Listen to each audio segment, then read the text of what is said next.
नमस्कार दोस्तों, मैं विवेक आप लोगों के साथ जुड़ रहा हूं इस हिंदी साहित्य यूजीसी नेट जीआरएफ सिलसिले में। इसमें जो भी चीज़ें आएंगी ऑल यूनिट से रिलेटेड चीज़ें आएंगी और इसमें हम पढ़ने जा रहे हैं जो आज वह हम सभी यूनिट को कवर कर रहे हैं। तो आज हम कविता को उठा रहे हैं जिसमें सारे ही कविता आदिकाल भक्तिकाल मतलब जितने भी कविता हैं वह सारे के सारे इसके अंतर्गत आ जाएंगे। तो महत्वपूर्ण बिंदुओं के ऊपर हम बात करेंगे। तो यूजीसी नेट में जो PYQs है उनसे भी हमने कुछ PYQs को भी उठाया है और जो आने वाले संभावित प्रश्न हैं उनसे भी उठाया है। तो चलिए उन महत्वपूर्ण तथ्यों को देखें और उनकी तैयारी हम अच्छे से करें। जून 2024 का जो एग्ज़ाम है 16 जून को होने वाला है, तो इसकी तैयारी अगर हम इन तथ्यों को याद करके जान करके कर सकते हैं तो हमारी जो तैयारी है उसमें 4 साल लग जाएंगे। तो चलिए बिना देर किए हम इसको शुरू करते हैं और उन तथ्यों को देखते हैं। देखिए ये जो स्टेटमेंट है, काशी में हम प्रकट भये हैं रामानंद चिताए पंक्ति कबीर दास के जन्म से संबंधित है। ये जो पंक्ति है पूछी जाती है कि ये जो पंक्ति है किसकी है, तो कबीर दास से संबंधित पंक्ति है। उपरोक्त पंक्ति का भावार्थ क्या है? काशी में अपना जन्म होने की बात कहते हुए कबीर कहते हैं कि उनके चेताने अर्थात ज्ञान देने का कार्य स्वामी रामानंद ने किया। कबीर का जो जन्म है 1398 काशी में हुआ, मृत्यु जो हुई मगहर में हुई 1518 में। इनका जो नाम है कबीरदास है, कबीर साहब एवं संत कबीर जैसे रूपों से भी प्रसिद्ध हैं। मुख्य रचना इनकी जो है साखी, शबद और रामायणी, और धर्मदास ने बीजक में इन तीनों को संकलित किया है। और धर्मदास को कबीर का शिष्य भी कहा जाता है और इनका अग्रद मतलब इनके बाद का मतलब परंपरा को चलाने वाले भी कहा जाता है। और देखिए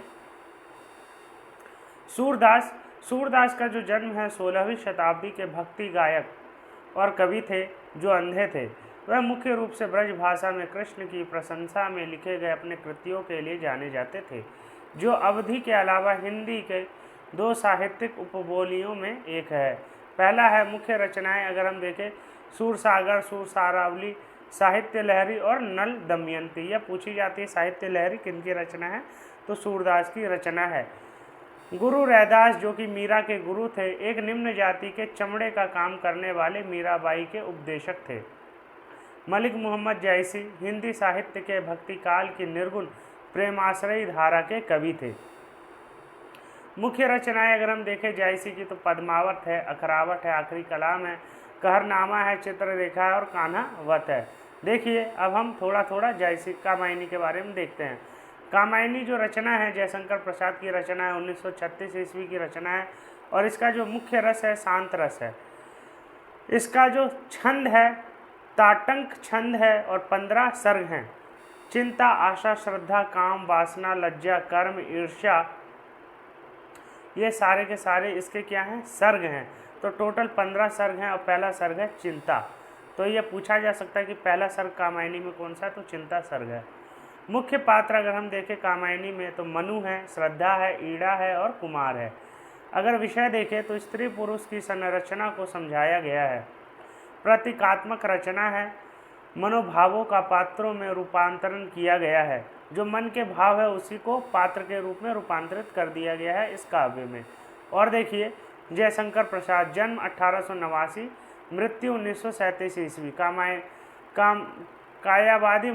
छायावादी मुख्य कवि हैं। मुख्य रचनाएं अगर हम इनकी देखें उर्वशी 1909 की रचना है, कुसुम 1913 की रचना है, झरना 1928 ईस्वी की रचना है और लहर जो है आंसू जो है 1925 ईस्वी की है, लहर 1933 ईस्वी की इनकी प्रमुख रचनाओं के अंतर्गत आती है। और देखिए जूही की कली, जैसा कि आपको पता होगा कि ये निराला सूर्यकांत त्रिपाठी निराला की रचना है, 1916 ईस्वी की रचना है और परिमल में इसका संकलन हुआ है 1930 ईस्वी में। तो काव्य संग्रह है परिमल जो कि 1930 में इस कविता को इसके अंतर्गत संकलित किया गया जूही की कली को। और देखिए यह निराला की पहली कविता है, निराला की जो पहली कविता है जूही की कली है। इस कविता में जूही नारी और पवन पुरुष का प्रतीक है। जो इस कविता में जूही है नारी और पवन पुरुष का प्रतीक है, प्रतीक के रूप में जूही को लिया गया है। वहीं देखिए युगांत, जैसा कि आपको सुनकर ही लग रहा होगा युगांत, किसी युग का अंत हो रहा है। तो ये छायावाद युग के अंत का एक घोषणा पत्र भी कहा जाता है इस रचना को। तो ये जो रचना है पंत की रचना है, 1936 ईस्वी की रचना है, और 1936 ईस्वी में ही छायावाद खत्म हो जाता है और प्रगतिवाद का प्रारंभ माना जाता है। तो यह छायावाद के अंत का घोषणा पत्र माना जाता है। इसके प्रकाशन से ही प्रगतिवाद का उदय हुआ था, इसके बाद ही प्रगतिवाद का उदय हुआ था। ये देखिए यामा जो रचना है महादेवी वर्मा की रचना है, और इसका प्रकाशन जो है 1940 ईस्वी में हुआ था, और यामा रचना के लिए इन्हें पुरस्कार भी मिला है। इसमें निहार, रश्मि, निर्जा और सांध्य गीत के गीतों का संकलन हुआ है। तो ये क्या है, काव्य संग्रह है यामा, और इसके अंतर्गत यामा, रश्मि, निर्जा, सांध्य गीत, इन सभी काव्यों का मतलब कविताओं का संकलन इसमें हमें देखने को मिलता है यामा में। सूर्यकांत त्रिपाठी निराला का जो जन्म है 1899 में है, मृत्यु 1961 ईस्वी में है। अगर हम इनकी मुख्य रचनाएं देखें तो अनामिका 1923 ईस्वी की है, गीतिका 1936 ईस्वी की है, तुलसीदास 1938 ईस्वी की इनकी रचना है। सुमित्रा नंदन पंत की अगर हम बात करें तो इनका जो जन्म है 1900 ईस्वी में है, 1977 में इनका देहांत हो गया। अगर हम मुख्य रचनाएं देखें तो ग्रंथि 1920 ईस्वी की रचना है, पल्लव 1926 ईस्वी की रचना है, वीणा 1927 की है, गुंजन 1932 की है, और युगवाणी 1949 ईस्वी की रचना है। महादेवी वर्मा की अगर हम बात करें तो 1907 से 1987 ईस्वी इनका जीवन काल रहा। 1907 में इनका जन्म हुआ, 1987 में इनका देहांत हो गया। वहीं इनकी जो मुख्य रचना है निहार 1930 की है, रश्मि 1932 की है, निर्जा 1935 की है, सांध्य गीत 1936 की है, और ये सारी इनकी प्रमुख रचनाओं के अंतर्गत आती है। और देखिए नागमती का विरह खंड जो कि पद्मावत है, जिसमें नागमती का विरह खंड सबसे ज़्यादा महत्वपूर्ण है। देखिए 12 मासा का महत्व बताते हुए आचार्य रामचंद्र शुक्ल लिखते हैं, वेदना का अत्यंत निर्मल और कोमल स्वरूप हिंदू दाम्पत्य जीवन का अत्यंत मर्मस्पर्शी माधुर्य अपने चारों ओर की प्राकृतिक वस्तुओं और व्यापारों के साथ विशुद्ध भारतीय हृदय की साहचर्य भावना तथा विषय के अनुसार भाषा का अत्यंत निग्ध, सरल, मृदुल और अकृत्रिम प्रवाह देखने योग्य है। आषाढ़ मास में नागमती की विरह वेदना से लेकर ज्येष्ठ मास में नागमती की विरह वेदना तक का वर्णन इसमें किया गया है इस ग्रंथ में। आषाढ़ से कब तक की, ज्येष्ठ मास, मतलब कि जब तक गर्मी नहीं आ जाती तब तक का इसमें वर्णन किया गया है। वहीं देखिए जायसी द्वारा रचित जो महत्वपूर्ण ग्रंथ हैं उनको भी हम देख लेते हैं। तो देखिए पद्मावत इनकी सबसे ज़्यादा महत्वपूर्ण ग्रंथ है, और नागमती, पद्मावती और रत्नसेन की प्रेम कहानी के ऊपर यह जो ग्रंथ है संबंधित ये ग्रंथ है। वहीं देखिए अखरावट जो है वर्णमाला के एक एक अक्षर को लेकर सिद्धांत संबंधी तत्वों को भरी चौपाई में संबोधित किया गया है। मतलब वर्णमाला के एक एक अक्षर को लेकर सिद्धांत संबंधी तत्वों से भरी चौपाई है, मतलब सिद्धांतों को बताया गया है हर एक वर्णमाला के अक्षर के द्वारा से। आखिरी कलाम जो है कयामत का वर्णन तथा मुगल बादशाह बाबर की प्रशंसा है। चित्ररेखा अगर हम देखें लघु प्रेमाख्यान है, और वहीं देखें कहरनामा तो आध्यात्मिक विवाह का वर्णन है, यह कहरनामा शैली में लिखी है। मसलनामा अगर देखें तो ईश्वर भक्ति के प्रति प्रेम निवेदन है। कान्हावत इनकी प्रमुख रचना है। और देखिए पद्मावत में प्रयुक्त प्रतीकार्थ पूछा जाता है कि जो पात्र है वह किस चीज़ का प्रतीक है। तो देखिए जो रत्नसेन है वह मन और आत्मा का प्रतीक है। सिंघल जो कि जगह का नाम है वह हृदय का प्रतीक है।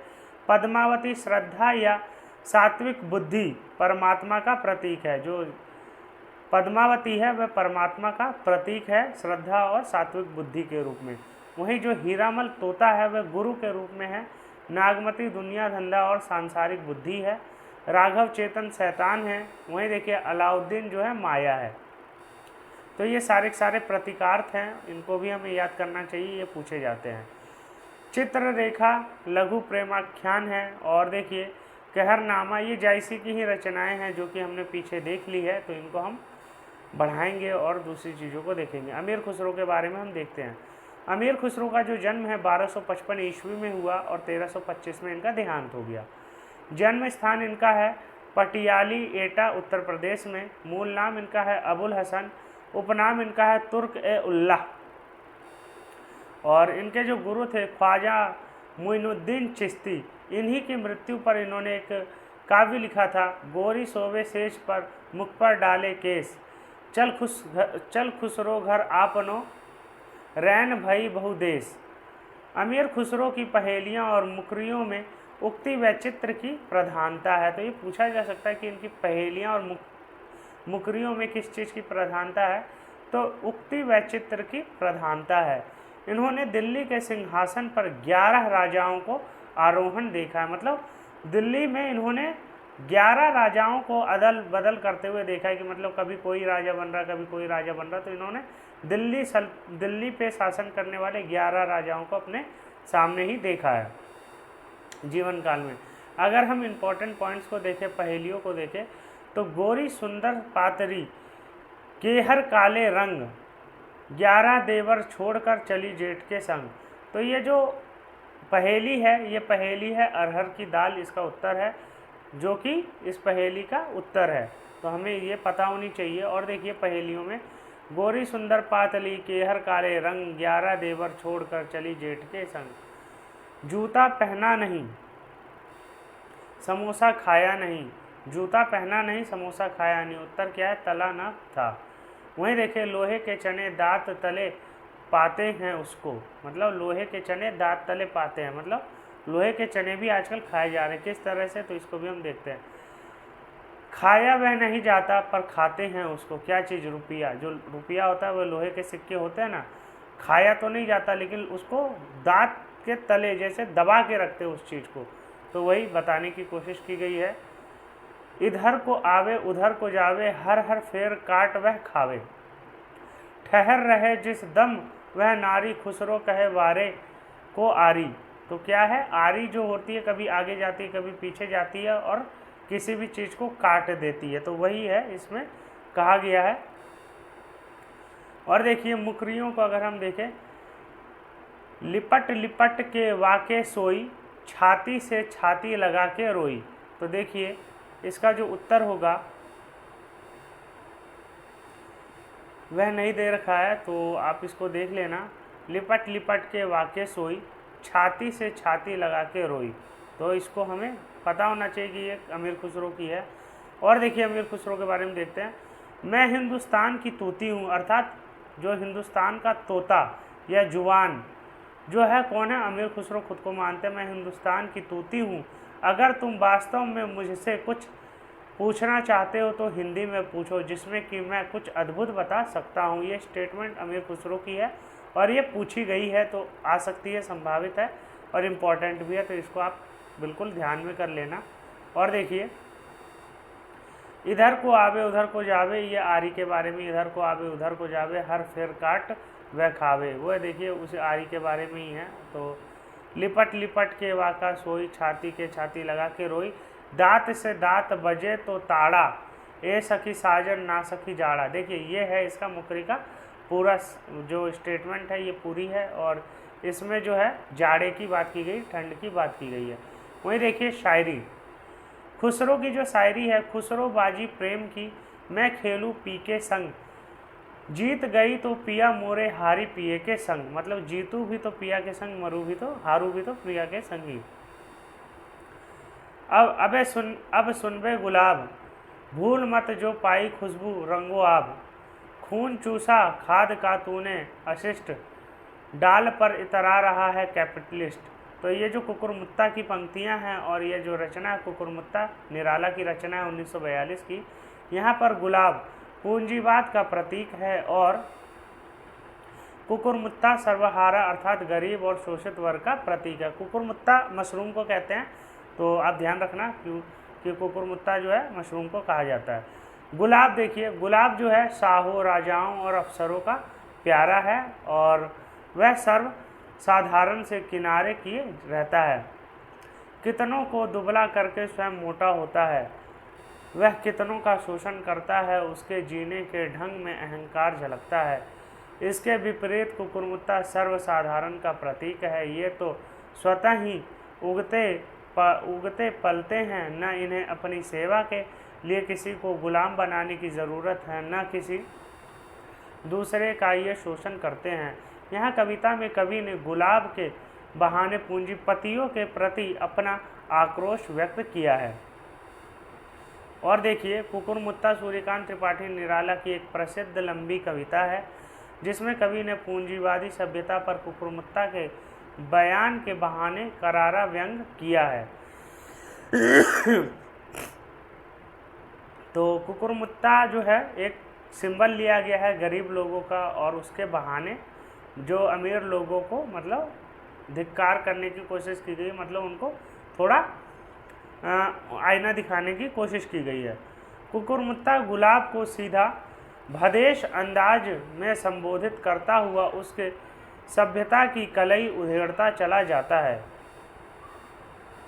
और देखिए, प्रसिद्ध पंक्तियां हैं, अति सूधो स्नेह को मार्ग जहाँ नेकू सयापन वाक नहीं, मन लेहूँ पर देहूँ छाटक नहीं, लाग लगी कवित बनावत मोही तो मोरे कवित बनावत। देखिए जो पंक्ति है ना, ये यहाँ से जो पंक्तियाँ हम देख रहे हैं प्रसिद्ध पंक्तियाँ, ये सारी की सारी घनानंद की पंक्तियाँ हैं।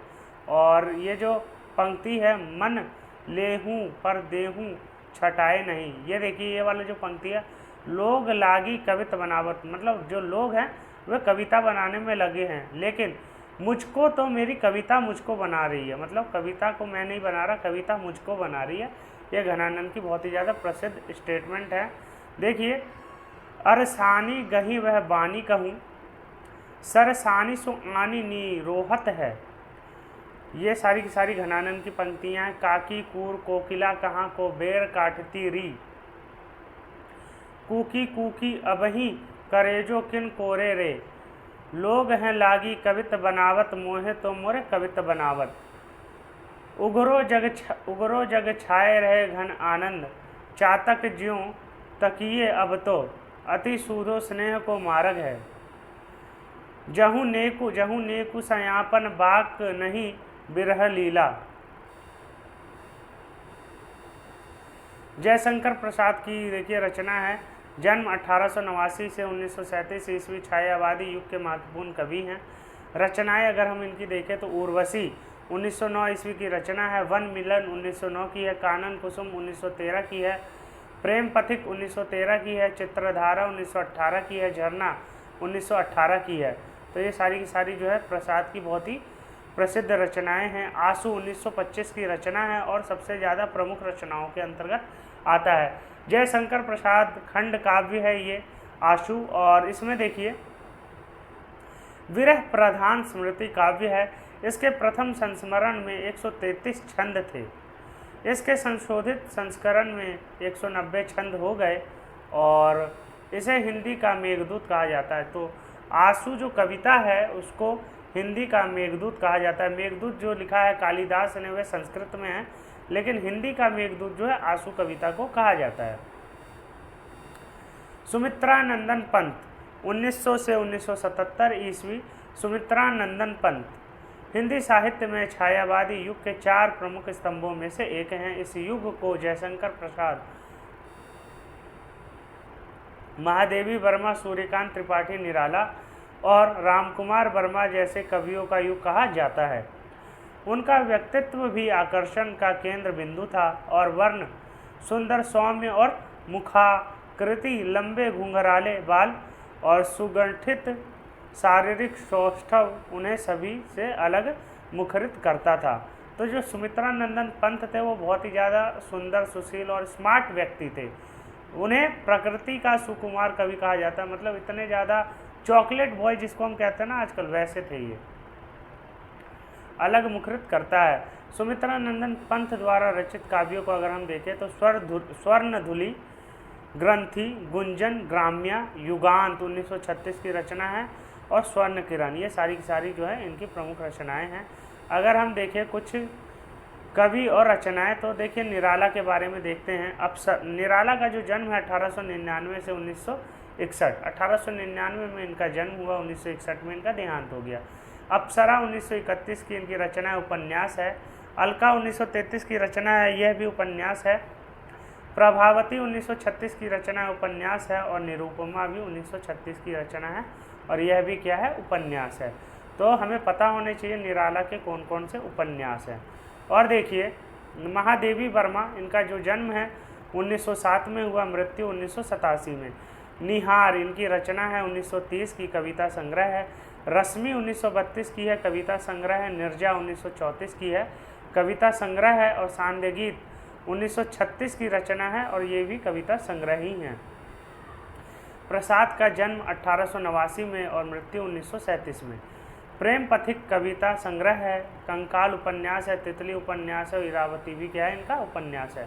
तो ये सारी की सारी रचनाएं जो हैं पूछी गई हैं कहीं ना कहीं, तो आप इनको बिल्कुल याद कर लीजिए, इन्हीं से प्रश्न जो है इन्हीं से बनेगा।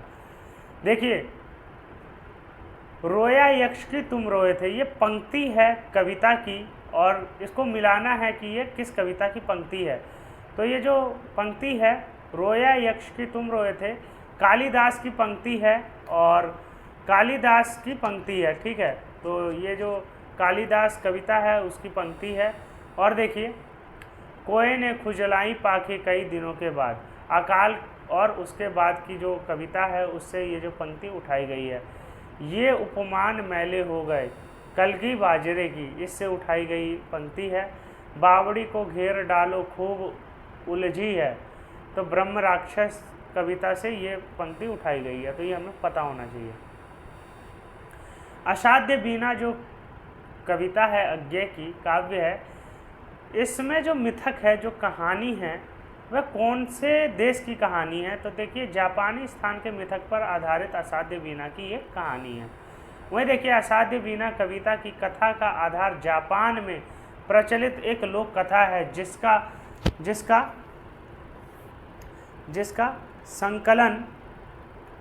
संकलन ओकाकुरा की पुस्तक टेमिंग ऑफ द हार्प से किया गया है। तो ये जो जापान की मिथक है और इसका संकलन किया गया है, ठीक है, अज्ञे ने किया है इसका संकलन।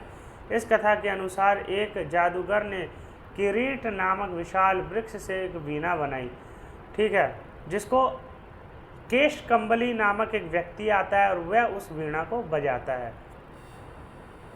और देखिए हरिवंश राय बच्चन हालाबाद के प्रवर्तक रहे, क्योंकि इन्होंने शराब से संबंधित बहुत सारी कविताएं लिखी, इसलिए इनको हालाबाद का प्रवर्तक भी कहा जाता है, हरिवंश राय बच्चन को। मुक्तिबोध, गहन अनुभूति और तीव्र इंद्रबोध के कवि हैं। जो इंद्रबोध के कवि हैं वे मुक्तिबोध को माना जाता है। और देखिए रश्मि रथी जो रचना है रामधारी सिंह दिनकर की रचना है, खंड काव्य है, और प्रकाशन वर्ष जो है रश्मि रथी का 1952 ईस्वी है। विषय जो है रश्मि, जिसका अर्थ सूर्य किरण रथ का सवार है। रश्मि रथी मतलब जो उसका अर्थ है सूर्य किरण रथ का सवार है। इसमें कर्ण के चरित्र के सभी पक्षों का सजीव चित्रण किया गया है, और इसमें टोटल 7 सर्ग हैं। तो ये पूछा जाता है कि रश्मि रथी में कितने सर्ग हैं, 7 सर्ग हैं। और देखिए रामधारी सिंह दिनकर की और अगर हम प्रमुख रचनाएं देखें तो 1908 ईस्वी में इनका जन्म हुआ है। बेगूसराय बिहार के रहने वाले थे। अनल का कवि, अधैर्य का कवि, आग राग का कवि और जनजागरण का वैतालिक इनको कहा जाता है। अगर हम इनके काव्य संग्रह देखें तो प्राणभंग 1929 ईस्वी की रचना है। रेणुका 1935 ईस्वी की रचना है। हुंकार 1939 की है। द्वंद्व गीत 1940 की है। यशोधरा 1946 ईस्वी की है। इतिहास के आंसू 1951 ईस्वी की है। धूप और धुआं 1951 ईस्वी की है। परशुराम की प्रतीक्षा 1963 ईस्वी की है। हारे को हरि नाम 1970 ईस्वी की है। ये देखिए यशोधरा जो रचना है इस पर मुझे थोड़ा डाउट है, यह इनकी रचना नहीं है। यह जो रचना है यशोधरा मैथिली शरण गुप्त की रचना है यशोधरा, जो कि भगवान बुद्ध की पत्नी जो है उनके ऊपर समर्पित यह रचना है। और देखिए अज्ञेय। अज्ञेय के बारे में जानते हैं। इनका जो जन्म है 1911 में हुआ और 1947 में इनका निधन हो गया 57 में। काव्य रचनाएं अगर हम इनकी देखें तो भग्नदूत 1933 ईस्वी की रचना है, चिंता 1942 की है, हरी घास पर क्षण भर 1949 की है, और बाबरा हेरी 1954 ईस्वी की रचना है, आंगन के पार द्वार 1961 ईस्वी की रचना है, कितनी नावों में कितनी बार 1967 ईस्वी की रचना है। तो ये हम रचनाएं देख पा रहे हैं और समझ पा रहे हैं। देखिए अब हम इन रचनाओं का समय काल भी देखते हैं। हरी घास पर क्षण भर जो रचना है अज्ञेय की है और 1949 की रचना है। धूप के धान 1955 की रचना है, कागज के फूल 1963 की रचना है, और भूरी भूरी खाक धूल 1980 की रचना है। और ये जितनी भी रचनाएं सारी सारी अज्ञेय की रचनाएं हैं। और अज्ञेय का पूरा नाम क्या है? सच्चिदानंद हीरानंद बादशाह अज्ञेय। तो ये पूछा जा सकता है कि अज्ञेय का पूरा नाम क्या है। उसी प्रकार से धूमिल का भी नाम पूछा जाता है कि धूमिल का पूरा नाम क्या है। तो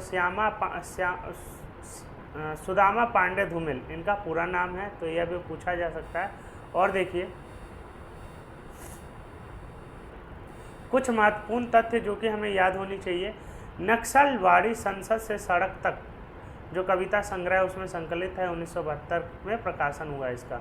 मोचीराम भी संसद से सड़क तक जो रचना है इसमें संकलित है। मुक्तिबोध की ये संसद से सड़क तक रचना है मुक्तिबोध का, और 1972 में इसका प्रकाशन हुआ है।